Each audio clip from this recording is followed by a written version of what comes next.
hanya di media nanti. Saya Muhammad Sabtu NIM 112 di sini akan mempresentasikan jawaban tugas yang telah diberi pada ibu di sini. Yang pertama ada apakah yang dimaksud dengan kas dan bank. Kas adalah uang tunai yang dimiliki oleh perusahaan dan dapat digunakan secara langsung, termasuk uang kertas, koin, dan cek. Bank mengacu pada saldo perusahaan yang disimpan di rekening bank dan dapat digunakan untuk transaksi bisnis melalui transfer, cek, atau penarikan tunai. Baik, yang kedua adalah apakah yang dimaksud dengan setara kas menurut SPK ETAP. Setara kas adalah investasi jangka pendek yang sangat liquid, mudah dikonversikan menjadi kas dalam jumlah yang diketahui, serta memiliki resiko perubahan nilai yang tidak signifikan. Biasanya investasi ini memiliki jangka waktu kurang dari 3 bulan sejak tanggal perolehannya. Yang ketiga, sebutkan apa saja yang tidak termasuk dalam kas menurut akuntansi dan perpajakan. Yang pertama ada piutang, misalnya cek yang belum diuangkan. Yang kedua ada deposit berjangka lebih dari 3 bulan. Yang ketiga ada kas yang dibatasi penggunanya atau restricted cash. Yang keempat ada investasi jangka panjang.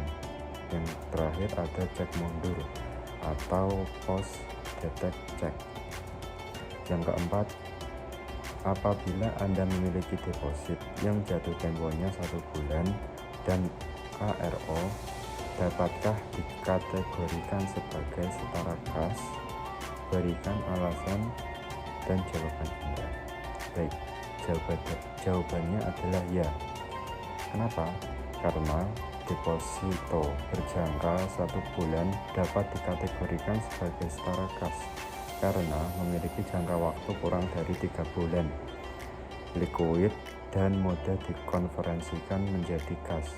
Namun, jika deposit memiliki fitur perpanjangan otomatis atau automatic roll over atau ARO, perlu dipertimbangkan apakah dana tersebut benar-benar tersedia dalam jangka pendek. Jika ARO menyebabkan dana terikat lebih dari 3 bulan tanpa fleksibilitas pencairan, maka tidak dapat dikategorikan sebagai setara kas.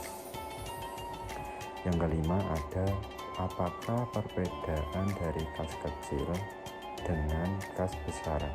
Baik, kas kecil sendiri adalah dana tunai dalam jumlah kecil yang disediakan untuk membayar pengeluaran operasional sehari-hari yang bersifat mendesak dan tidak bisa dilakukan melalui bank, seperti pembelian alat tulis, transportasi, atau biaya kecil lainnya.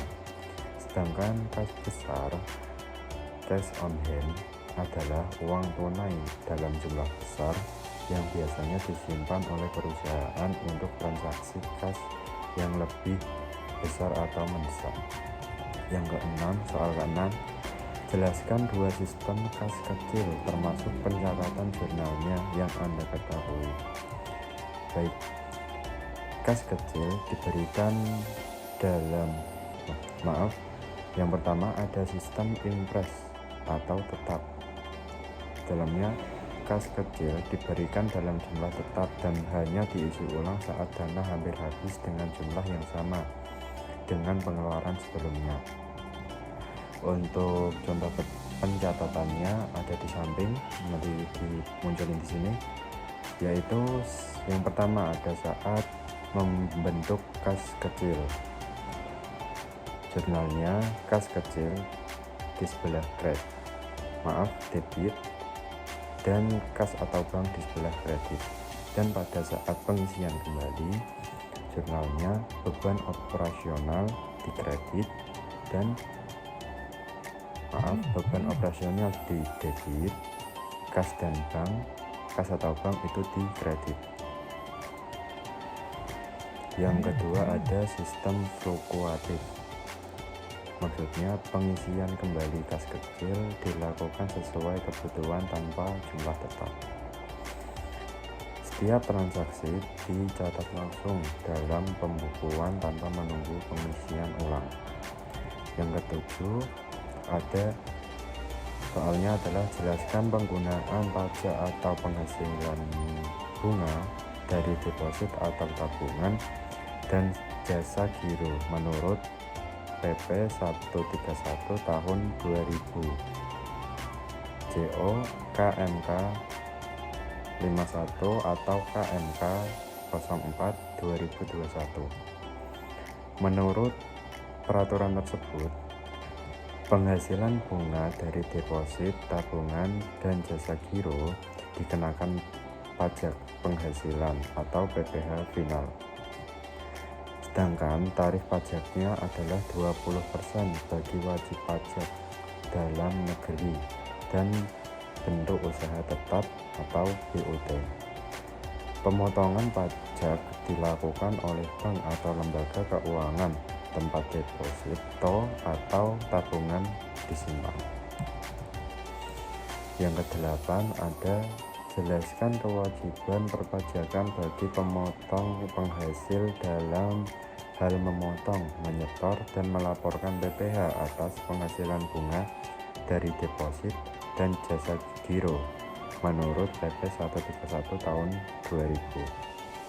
Baik memotong PPh sendiri, bank atau lembaga keuangan wajib memotong pajak 20% dari bunga deposit atau tabungan atau jasa giro yang diterima wajib pajak. Sedangkan menyetor PPh atau pajak yang telah dipotong harus disetorkan ke kas negara melalui bank persepsi. Melaporkan PPh sendiri, pemotongan dan penyetoran pajak tersebut harus dilaporkan dalam surat pemberitahuan atau SPT masa PPh pasal 4 ayat 2. Sedangkan untuk nomor 9, soal nomor 9 di sini terdapat kasus studi, yaitu soalnya pada tanggal 11 September 2011 perusahaan mendepositokan uangnya sebesar 5 juta untuk 3 bulan dengan tingkat bunga 6%. Yang ditanyakan, bagaimana pencatatan transaksi penerimaan bunga deposito tersebut. Baik, untuk sebelum masuk ke pencatatannya, di sini ada cara menghitung bunga deposito. Nanti saya tampilkan tabelnya di sini.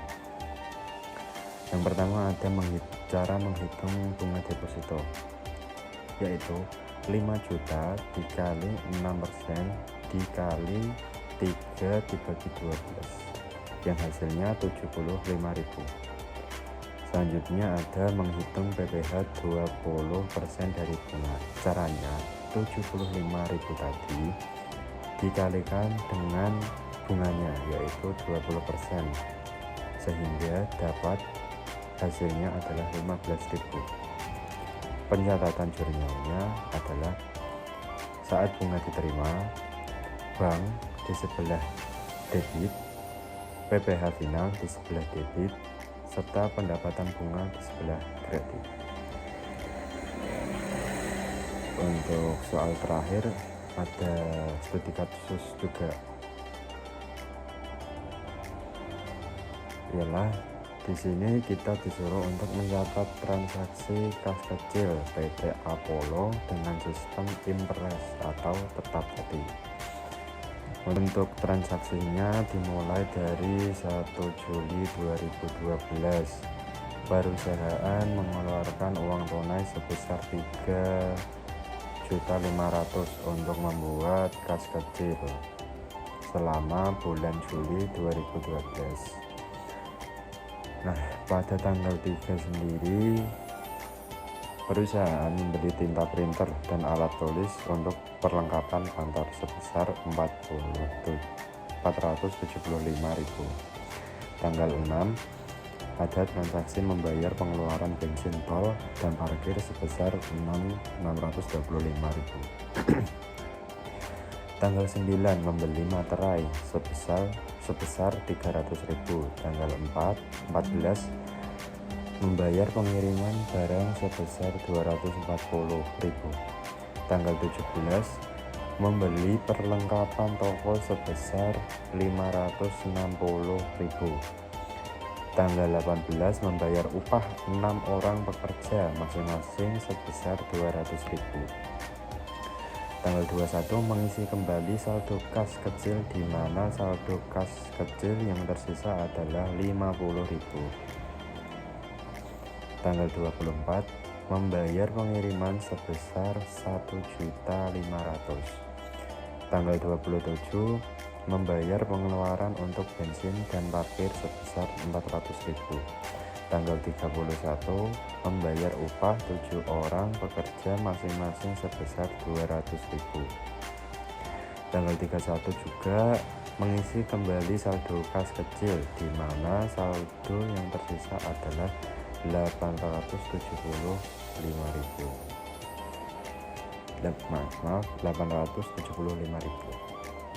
Baik, untuk pencatatan jurnalnya saya akan tampilkan di sini lagi. Pada tanggal 1 Juli yaitu membentuk kas kecil. Kas kecil di sebelah kredit debit sebesar 3.500.000 dan kas dan bank di sebelah kredit sama 3.500.000. Tanggal 3 Juli pembelian alat tulis. Jurnalnya beban ATK sebesar 475.000 di sebelah debit dan kas kecil di sebelah kredit 475.000. Tanggal 6 ada pengeluaran bensin, tol, dan parkir. Jurnalnya beban transportasi di sebelah debit sebesar 625.000, serta yang di sebelah kredit adalah kas kecil sebesar 625.000. Tanggal 9 pembelian materai. Jurnalnya beban administrasi 300.000 di sebelah debit, kas kecil di sebelah kredit 300.000. Tanggal 14 ada transaksi biaya pengiriman barang. Jurnalnya beban pengiriman sebesar 240.000 di sebelah debit dan di sebelah kreditnya adalah kas kecil. Tanggal 17 Juli pembelian perlengkapan toko. Jurnalnya beban perlengkapan sebesar 560.000 di sebelah debit, kas kecil di sebelah kredit sejumlah 560.000. Baik, tanggal 18 Juli 2012 pembayaran upah pekerja. Jurnalnya adalah beban gaji sebesar 1.200.000 di sebelah debit, kas kecil di sebelah kredit 1.200.000 juga. Tanggal 21 pengisian kembali kas kecil sebesar 3.400.000 yang saldo awalnya adalah 50.000. Jurnal jadi totalnya kas kecil 3.450.000 saat ini. Jurnalnya adalah kas kecil debit di bagian debit 3.400.000 dan kas atau bank di sebelah kredit sebesar 3.400.000. Tanggal 24 Juli ada transaksi biaya pengiriman barang. Jurnalnya beban pengiriman di sebelah debit sebesar 1.500.000 dan kas kecil di sebelah kredit sebesar 1.500.000. Untuk tanggal 27 Juli ada biaya bensin dan parkir.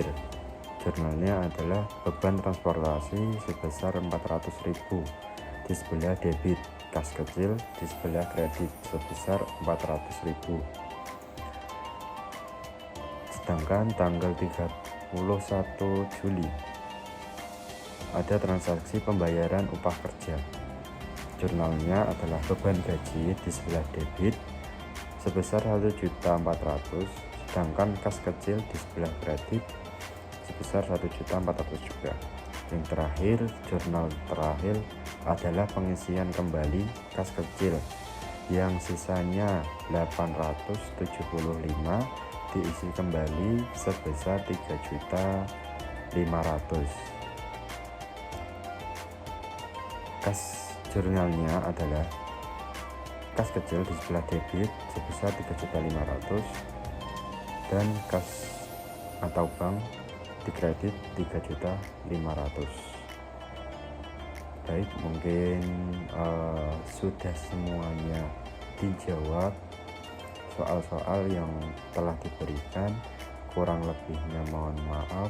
Wassalamualaikum warahmatullahi wabarakatuh.